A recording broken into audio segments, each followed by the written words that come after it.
Once upon a time, in a peaceful and prosperous town, there lived a wealthy merchant who enjoyed a comfortable life in a spacious home shared lovingly with his 6 children, 3 sons and 3 daughters, whom he cherished more than all the luxuries he could ever own. He was a sensible, thoughtful man who spared no cost in giving his children the finest education available, hiring excellent tutors to shape their minds and encourage each child's natural talents. Although all 3 daughters were beautiful in their own ways, the youngest possessed a gentle radiance that charmed everyone from the day she was born. Her soft features and kind eyes inspired people to call her Little Beauty, and as the years passed, the nickname stayed with her, growing even truer as she matured into a thoughtful and graceful young woman. Her 2 elder sisters, though outwardly elegant, became increasingly envious of the admiration Beauty received, for they themselves were proud and accustomed to the attention, luxuries, and compliments they believed came naturally to them. They refused to associate with ordinary townsfolk or the daughters of other merchants, convinced that they deserved only wealthy noblemen, dukes, or earls, and so they spent their days leaping from one gathering to another, attending parties, balls, theaters, and concerts, indulging in all the finery they believed matched their status. Beauty, however, found her greatest joys in quieter pursuits. She loved books that transported her to distant places, stories full of wisdom, adventures, and kindness, and she played the harpsichord and sang with a gentle passion that brought comfort to her father.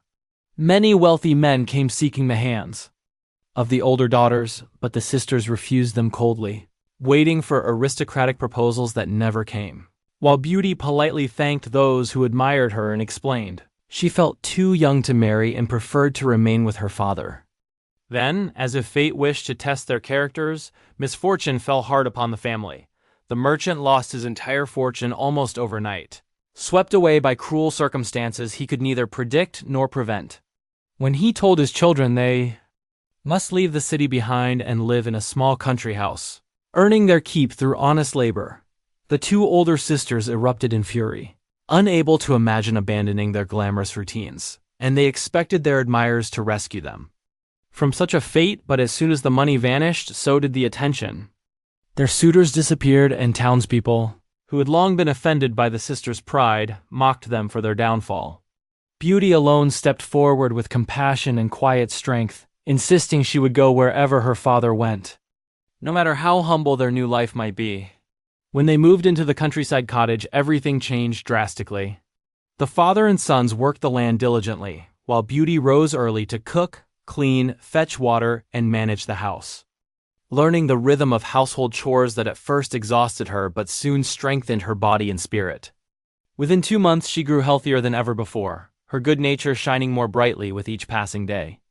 After completing her work, she read books, practiced music, or spun wool in gentle contentment, while her older sisters complained endlessly, refusing to work and mocking Beauty's industriousness. Their father, however, appreciated her all the more, realizing she possessed not only beauty but remarkable kindness, humility, and resilience. A year passed in this new routine, until the merchant received hopeful news that a ship carrying his goods had arrived safely in port. His older daughters immediately demanded fine dresses, luxurious fabrics, and ornaments, while Beauty asked only for a simple rose, since none grew in the valley and she wished for nothing extravagant.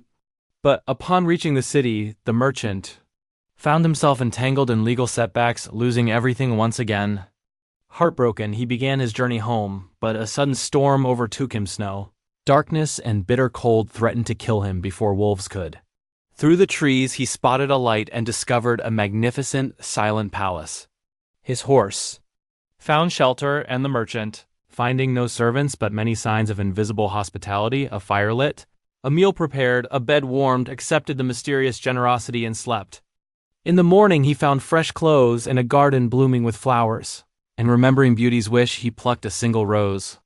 Immediately a terrifying beast appeared, condemning him for repaying kindness with theft and declaring he must die for taking the flower.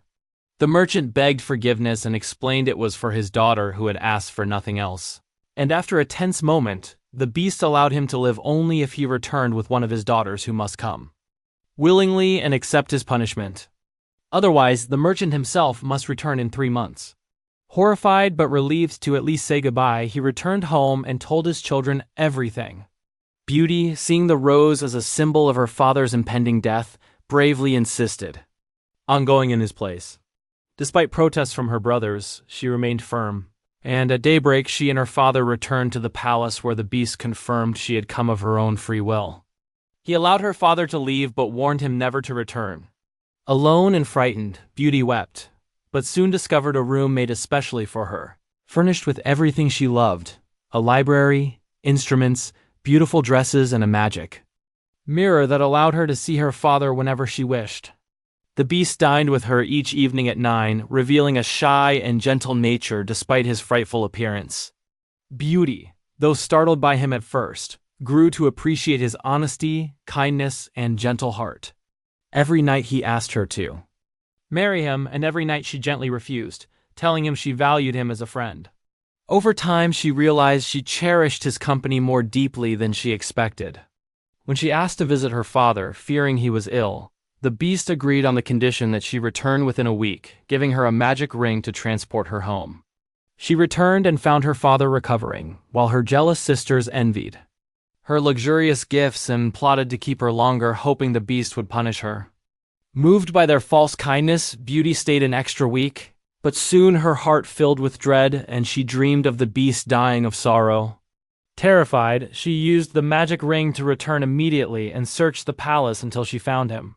Faint by the garden canal. Believing she had abandoned him, he felt ready to die, but Beauty, overwhelmed with grief and love, confessed she could not live without him and agreed to be his wife. Instantly the palace lit with dazzling magic as the beast transformed into a handsome prince, freed from a fairy's curse that could be broken only when someone loved him sincerely for his goodness rather than his appearance. The fairy herself appeared, bringing Beauty's entire family to witness the joyous moment. She blessed their union and foretold that Beauty would be a wise, compassionate queen, while the two jealous sisters were transformed into statues placed at the palace gates until they learned to overcome their pride. And so Beauty and the prince married and lived many years in happiness, grounded in love, virtue, and grace, just as the finest fairy tales promise.